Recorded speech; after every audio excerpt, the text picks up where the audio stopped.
मित्रों, कभी आपने सोचा है कि एक साधारण स्त्री जिसकी पहचान केवल नाम और रिश्तों से थी, लेकिन जब उसने इस सामाजिक सीमाओं को तोड़कर आगे बढ़ी तो वो कोई साधारण नहीं रही, बल्कि वो दिव्यता का प्रतीक बन गई। ये कहानी उस आत्मा की है जिसने अपने भीतर छुपी शक्ति को पहचाना, जिसने अपने दर्द को तपस्या में बदल दिया, जिसने इस नासवान संसार को त्याग कर खुद को पा लिया। मित्रों, यह कहानी एक विधवा स्त्री व 3 साधुओं पर आधारित है।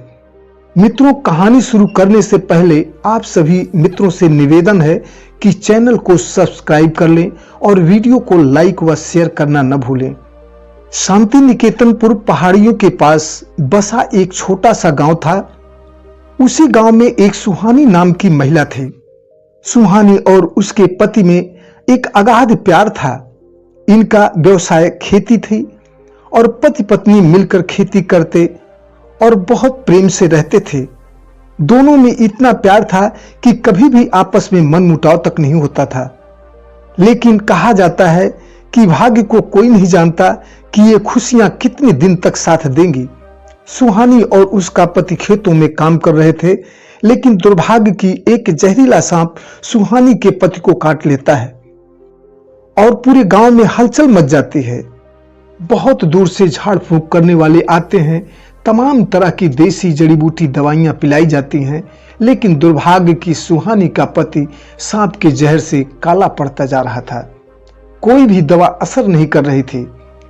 धीरे धीरे सुहानी का पति मौत के आगोश में चला गया। सुहानी अपने पति के लाश को सीने से चिपकाकर बहुत विलाप कर रही थी कि हे ईश्वर, मेरे पति के सिवा और मेरा कोई यहां सहारा नहीं है। गांव के कुछ लोगों ने पति का अंतिम संस्कार किया। सभी तरह तरह से ढांढस बजाते धीरे धीरे लोग अपने घरों को चले गए। समय बीता। सुहानी घर में अकेली गुमसुम बैठी रहती। गांव के कुछ समझदार लोग तो सहानुभूति दिखाते, लेकिन बहुत से लोग तो उससे दूरियां बनाने लगे।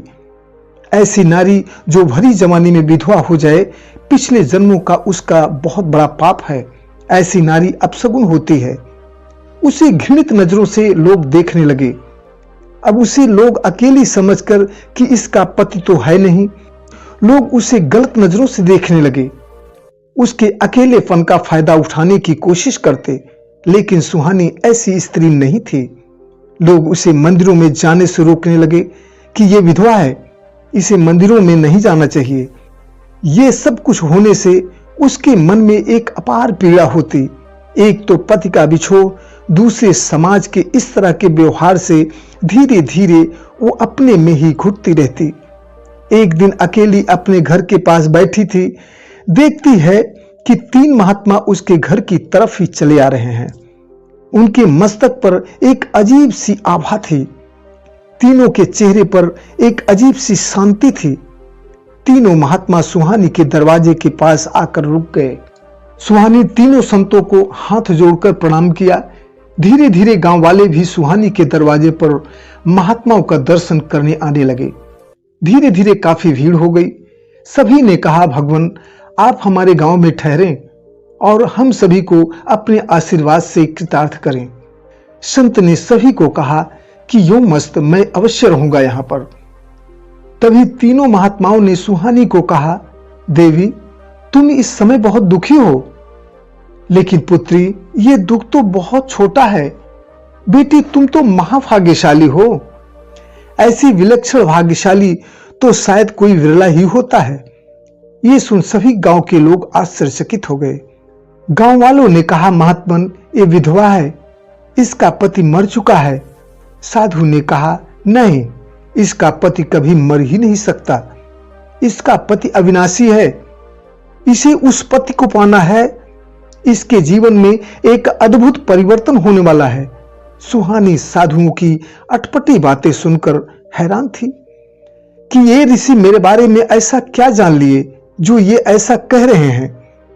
क्या सच में मेरा जीवन बदलेगा? अगर बदलेगा तो कैसे? तीनों महात्मा गांव के किनारे एक तालाब था, वहीं एक शिवालय था। उसी शिवालय में ठहरे थे। जबकि वो मंदिर में जल्दी कोई जाता नहीं था। लेकिन जब से महात्मा लोग वहां रुके, तब से वहां पर ऐसा लग रहा था जैसे कोई दिव्य शक्ति ठहरी हो। लेकिन सभी गांव के लोगों ने एक नियम बनाया था कि किसी भी विधवा स्त्री को मंदिर में प्रवेश नहीं दिया जाएगा। इसलिए सुहानी मंदिर में नहीं जा पाती थी। उसने जाने का प्रयास बहुत किया, लेकिन गांव वाले उसे वहां नहीं जाने देते थे, भगा देते थे। एक दिन जब सभी गांव वाले अपने अपने घर चले गए, तो उसने अकेले साधुओं से मिलने का मन बनाया, लेकिन यही सोचती कि क्या पता महात्मा उससे मिलेंगे भी या नहीं। लेकिन फिर भी हिम्मत करके वो मंदिर के अंदर चली गई। देखती है कि तीनों महात्मा दीपक की मंद रोशनी में शांत भाव से ध्यान में बैठे थे। जैसे ही सुहानी उनके पास पहुंची, तीनों साधुओं ने अपनी आंखें खोली और बोले, पुत्री बैठो, क्या बात है, तुम यहां कैसे आई, बोलो। सुहानी ने तीनों साधुओं को प्रणाम किया। बोली, हे महात्मन, मेरा जीवन इतना दुखद क्यों हो गया है। हे भगवान, मैंने किसी का क्या बिगाड़ा था, ये मेरा किस जन्म का पाप है भगवान। हे महात्मन, आपको देखकर ऐसा लग रहा है कि आप साक्षात ब्रह्म हैं। आप मुझे इस अपार दुख से उबार सकते हैं। तब ऋषि वत्सल मुस्कुराए, बोले, बेटी, इस नश्वर संसार में कोई भी दुख सुख अकारण नहीं आता। तुम्हारे पिछले जन्मों के कर्म हैं जो वर्तमान में जीवन को सुखमय या दुखमय बनाते हैं, और किए गए कर्मों के फल से कोई बच नहीं सकता। सुहानी संत का पैर पकड़कर रोने लगी। बोली, हे गुरुदेव, हमें राह दिखाओ। संत ने कहा, बेटी, तप में अपार शक्ति होती है। तप के कर्म से हर कर्म को बदला जा सकता है। तो क्या मैं अपना भाग्य बदल सकती हूं? साधु ने कहा, अवश्य, निसंदेह, लेकिन इसके लिए तुम्हें तप करना होगा। क्या तुम उस कठिन तप के लिए तैयार हो? गुरुदेव, मेरा ये जीवन तो व्यर्थ ही है, लेकिन मैं अपना अगला जन्म बनाना चाहती हूं। इसके लिए मैं हर कठिन तप के लिए तैयार हूं। तो ठीक है, आज तुम अपने घर जाओ और कल से तुम घर छोड़कर यहां आ जाओ। जब ये खबर गांव वालों को लगी, तो सभी ने एक दूसरे से कानाफूसी करने लगे कि देखो कैसे ये संत हैं कि एक विधवा स्त्री को अपने यहां आश्रय दे रहे हैं। सुहानी दूसरे दिन महात्माओं के पास चल पड़ी। जब गांव वाले देखे तो उसे तरह तरह की व्यंग भरी बातें बोल रहे थे। देखो ये कैसी है स्त्री, इसका पति तो रहा नहीं, अभी अपनी मर्जी की है, ये उन साधुओं के पास कैसे रहेगी। सभी गांव वालों की बातें सुहानी सुन रही थी, लेकिन उसने किसी से कुछ नहीं बोला। सुहानी कुछ दिनों तक साधुओं के साथ रहकर ध्यान साधना करना सीखा। एक दिन ऋषि दयानंद ने कहा, बेटी, अब तुम्हें साधना में लीन होना होगा। सुहानी ने कहा, गुरुदेव, आपकी जैसी आज्ञा। ऋषि दयानंद, ऋषि वत्सल व ऋषि नित्यानंद ने कहा, कल तुम्हारी परीक्षा है बेटी। पहली परीक्षा है कि तुम्हें भय को पराजित करना होगा। इसके लिए तुम्हें इस बियावान जंगल में अकेले रात भर एक पेड़ के नीचे बैठकर साधना करना होगा। यदि तुम पूरी रात अकेले साधना में लीन रही, तो समझ लो कि तुमने भय को पराजित कर लिया और तुमने अपनी पहली परीक्षा पास कर ली। बोलो, तैयार हो? सुहानी बिना किसी संकोच के कहा, गुरुदेव, हम बिल्कुल तैयार हैं। दूसरे दिन तीनों महात्माओं ने नदी के किनारे एक पीपल का पेड़ था, उसी के नीचे सुहानी को बैठा दिए। बोले, तुम्हें पूरी रात बैठकर साधना और ध्यान में लीन रहना है। इतना कहकर वहां से तीनों साधु गायब हो गए। सुहानी जब अकेली रह गई तो एक बार तो उसका दिल धड़कने लगा, लेकिन उसने हिम्मत करके अपने साहस को बटोरा और साधना में उस पीपल के वृक्ष के नीचे बैठी रही। जैसे जैसे रात होने लगी, जंगल की तस्वीर अत्यंत भयावह होने लगी। तरह तरह के जंगली जानवरों की आवाजें, उल्लू की आवाजें और भी डरावनी लगने लगी। अचानक उसे लगा कि कोई परछाई उसकी तरफ आ रही है। उसके हाथ पांव फूलने लगे। डर के मारे वो बिल्कुल कांपने लग गई। डर हावी हो रहा था, लेकिन तभी उसे उन साधुओं की बात याद आई यदि तुम डर को जीत ली तो समझ लो कि तपस्या की पहली परीक्षा तुमने पास कर लिया। सुहानी आंखें बंद करके ध्यान में बैठ गई और एक गहरी सांस ली और मन को कहने लगी कि हे मन, तुम्हें डरना नहीं है, मेरे साथ ईश्वर है। भय बाहर है, अंदर तो हमारा आत्मदेव बैठा है, उसका कोई कुछ नहीं बिगाड़ पाएगा। परेशानी धीरे धीरे खत्म हो गई। सुहानी का डर अब बिल्कुल खत्म हो गया, लेकिन फिर भी वो कभी कभी कोई परेशानी देखती तो एक बार सहम सी जाती, डर सी जाती, लेकिन वो घबराई नहीं, बस यही कहती, हे आत्मदेव, आपको कोई डरा नहीं पाएगा। उसने अपने अंदर की रोशनी को जलाए रखा। जब सुबह हुई तो सुहानी ने राहत महसूस की कि जैसे उसने आज एक नया जन्म लिया हो। तीनों साधु सुबह होते ही सामने आकर खड़े हो गए। सुहानी ने तीनों गुरुओं को प्रणाम किया। बोले, पुत्री, तुम धन्य हो, तुमने आज पहली परीक्षा पास कर ली। अब हमें विश्वास है कि तुम्हारे जीवन में एक बड़ा परिवर्तन होने वाला है। धन्य है ऐसे गुरु जो अपने शिष्य की इतना ख्याल रखते हैं कि सुबह होते ही सुहानी के पास प्रकट हो जाते हैं। सुहानी ने मन में इस बात को समझ ली कि भय मात्र एक मन की कल्पना है। यदि हम हिम्मत न हारें तो भय खुद भयभीत हो जाएगा। साधु ने कहा, पुत्री, इसके बाद की परीक्षा इससे भी कठिन है। क्या तुम अगली परीक्षा देने के लिए तैयार हो? सुहानी ने कहा, गुरुवर, मैं तैयार हूं। साधु ने कहा, बेटी, तुम्हें अब त्याग की परीक्षा देनी होगी। त्याग केवल धन या भौतिक वस्तु का ही नहीं होता। जब हम अपनी सबसे अधिक प्रिय चीज को त्याग करते हैं, दान करते हैं, तो उसे त्याग कहते हैं। बेटी, आज तुम्हें उस चीज का त्याग करना है जो तुम्हारे हृदय के सबसे करीब है। सुहानी ने कहा, गुरुदेव, मैंने कुछ समझी नहीं, आप स्पष्ट करें। बेटी, मैंने तुम्हें देखा है कि तुम अपने स्वर्गीय पति की फोटो सदा अपने साथ रखती हो, जो कि ये दर्शाता है कि आज भी तुम अपने पति के ख्याल को नहीं त्याग पाई हो। ये तुम्हारे साधना में बहुत बड़ा रोड़ा है। इतना सुनते ही सुहानी की आंखें भर आईं। बोली, गुरुदेव, ये बिल्कुल सच है। उसने कांपते हुए होठों से बोली, गुरुदेव, क्या मुझे उनकी तस्वीर को अपने से दूर करना होगा? तीनों साधुओं ने कहा, हाँ बेटी, तुम्हारी साधना में ये तस्वीर बहुत बड़ा बाधक है। इसलिए बेटी, इस तस्वीर को अपने तन और मन दोनों से अलग करना होगा। लेकिन एक बात जान लेना, त्याग पूरे मन से करना, इसके लिए मैं तुम्हें किसी प्रकार से बाध्य नहीं कर रहा हूं। यह तस्वीर तुम्हें बांध कर रखी है, तुम्हारी शांति में बाधक है। गुरुदेव, मुझे क्या करना होगा? मैं तैयार हूं।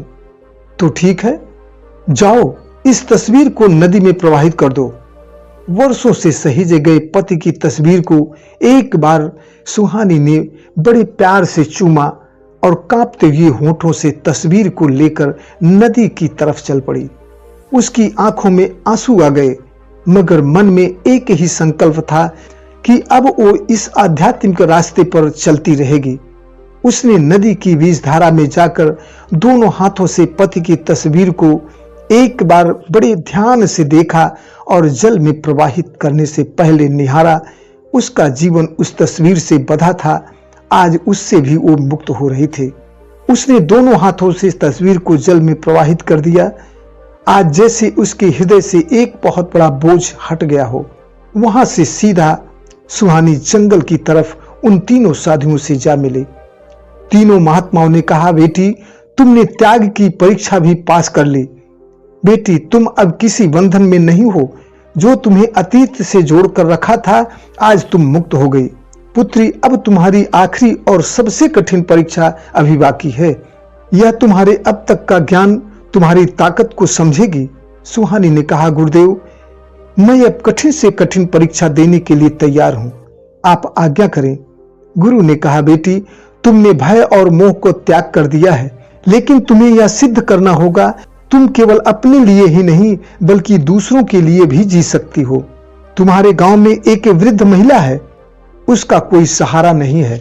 जिस झोपड़ी में तुम रहती हो, तुम अपनी झोपड़ी उसे दे दो और घर में जो भी है वो सारा सामान भोजन उसे दे दो और उसके बाद तुम्हें 7 दिन के लिए जंगल में रहकर कठिन तपस्या करनी है और बिना भोजन और जल के।